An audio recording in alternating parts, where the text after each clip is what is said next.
Hello दोस्तों, कैसे हो। आज हम पुनः अवयव के बारे में और उस तीसरे नंबर का अवयव समुच्चय बोधक लेकर के आया। बड़ा ही खूबसूरत टॉपिक है। इस टॉपिक को हम पढ़ने से पहले आपको खास बात बताना चाहते हैं कि अवयव ये तीसरे हिसाब का है और वो कैसा है अब देखिए। तो समुच्चय बोधक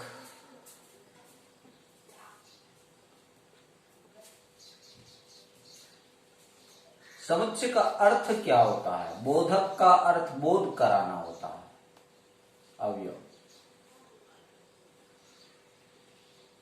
अवयव का अर्थ नहीं खर्च हो रहा है, समझे ना। खर्च नहीं होगा।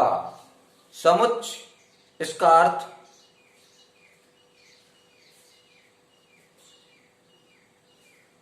समुच्चय बोधक अवयव है, मतलब इसका समूह। इसका अर्थ होता है समूह।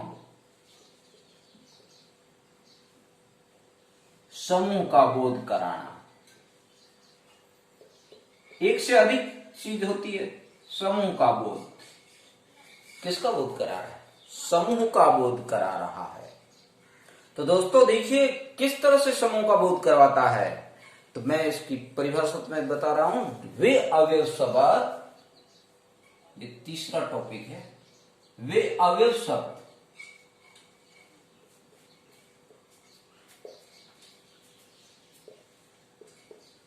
जो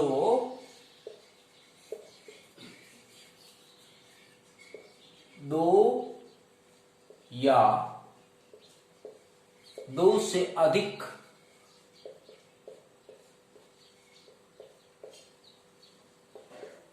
वाक्य या वाक्यांशों को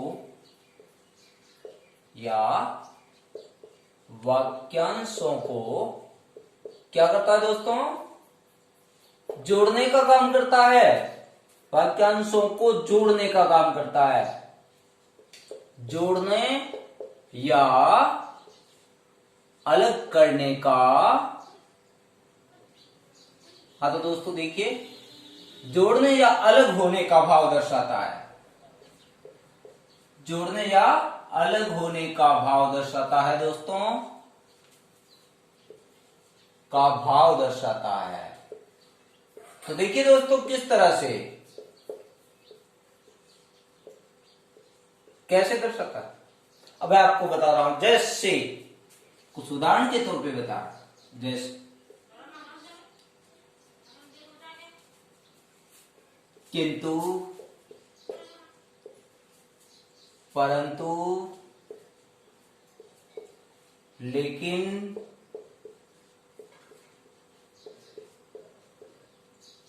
इसलिए,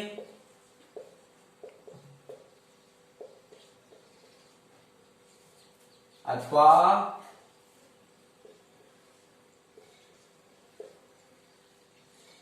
यानी,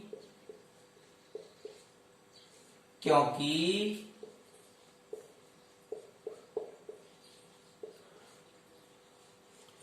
अतः,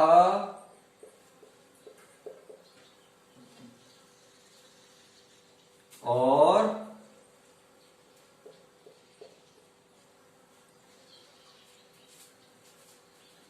तो ये जितने भी शब्द हैं ना इस तरह के आते हैं, तो समझिए कि समुच्चय बोधक। अब इस उदाहरणों के द्वारा अपन देखेंगे कि कैसे इसका प्रयोग होता है और किस जगह प्रयोग होता है। अगर वो प्रयोग बिल्कुल सही सलामत हम कर पाते हैं तो हम पूर्णतः सक्सेस। अगर वो प्रयोग करने में हम सक्षम नहीं है तो समझिए कि हमारा प्रयोग असफल होगा। इतना पढ़ लिया, सब कुछ देखा है कि कहाँ कौन सा शब्द आता है, सब कुछ पढ़ लेने के बावजूद भी हमें इस बात का खास ख्याल रखना पड़ेगा कि ये वाक्य में किस स्थान पे आता है और किस जगह आने पर ही ये बनता है। और इस बात का भी ध्यान रखना है कहीं ऐसा ना हो कि क्रिया विशेषण बन जाए। क्रिया से पहले नहीं आना चाहिए। ये सिर्फ दो संज्ञा या सर्वनाम शब्दों के इर्द गिर्द आगे या पीछे आता है। तब भी बनेगा। अगर क्रिया शब्द के पहले आ गया तो समझो क्या बनेगा। हाँ तो दोस्तों इस बात का पूरा ख्याल रखना है कि क्रिया शब्द से अगर पहले आ गया तो क्रिया विशेषण बनेगा, लेकिन वो समुच्चय बोधक नहीं बनेगा। इस बात का विशेष ख्याल रखेंगे। अब मैं थोड़ा उदाहरण के तौर पे आपको बता देता हूं। उदाहरण,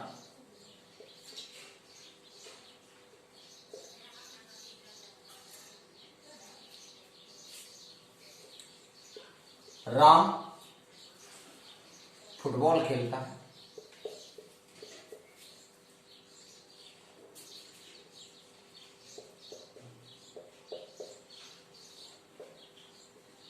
और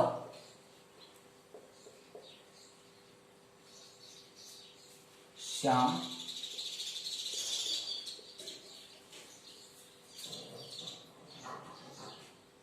गुल्ली डंडा खेलता है।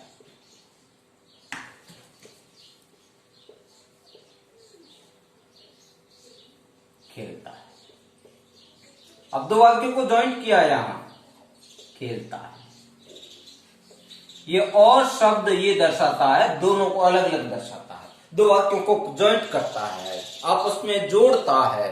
इस कारण इनके लिए और शब्द का यूज हुआ है। अब देखिए इससे आगे क्या खास उदाहरण को लेते हैं और उस उदाहरण के जरिए ये बताना चाहूंगा कि किस तरह से कौन सा शब्द। अब उदाहरण के तौर पे दूसरा, बड़े शानदार तरीके से आप लोगों के लिए ये टॉपिक बड़ा ही महत्वपूर्ण है और आपके लिए अच्छा भी है, क्योंकि किस तरह से वाक्य प्रयोग होता है यह अच्छी तरह से आप जान पाएंगे। देखिए दूसरा उदाहरण है। दूसरा उदाहरण,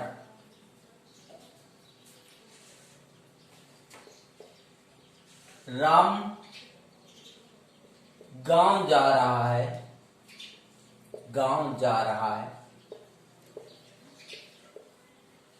क्योंकि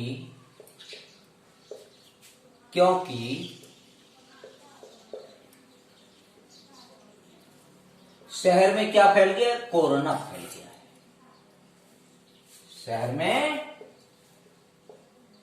कोरोना फैल गया है तो गांव में ही सुरक्षित रहोगे भैया? जाएंगे ना गांव? फैल गया है। बताइए यहां पे कौन सा है? यहां क्या ये क्रिया है? नहीं ना। जब ये क्रिया नहीं है उससे पहले आया है, इसका मतलब ये तो हुआ ना, ये क्योंकि शब्द है, ये आपके समुच्चय बोधक है, क्योंकि दो वाक्य को जोड़ दिया है, इस कारण ये है। और आगे कहा देखिए, इसी तरह से तीसरा और लेता हूं। जैसे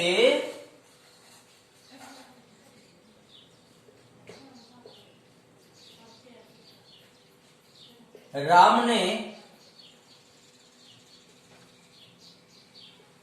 सब्जी बेची,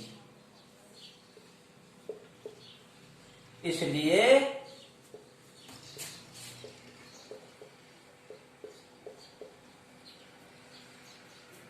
रुपए प्राप्त हुए। रुपए प्राप्त हुए। क्या किया तब? मिली सब्जी बेची। तो समझे दोस्तों यहां क्या हुआ, इसलिए शब्द आ गया है। फिर सीता नृत्य करती है। सीता नृत्य करती है परंतु क्या होता है दोस्तों? सीता नृत्य करती है परंतु गाना नहीं गाती। क्या नहीं गाती है? गाना नहीं गाती है। गाना नहीं गाती। गाना यानी गीत है, ये वो क्रिया नहीं है गाने वाली, सिंगिंग नहीं।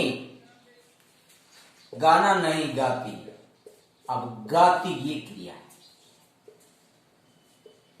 अब देखो अगर क्रिया से पहले तो नहीं आया ना, अब जब क्रिया से पहले नहीं आया है तो निश्चित समझिए कि जब क्रिया से पहले नहीं आया है तो बात साफ साफ है कि ये भी समुच्चय बोधक अवयव है। अर्थात ध्यान देंगे इस बात का विशेष। जब इतने उदाहरण दिए हैं तो आप अच्छी तरह समझ गए होंगे अब तो कि किस तरह से समुच्चय बोधक अवयव माना जाता है।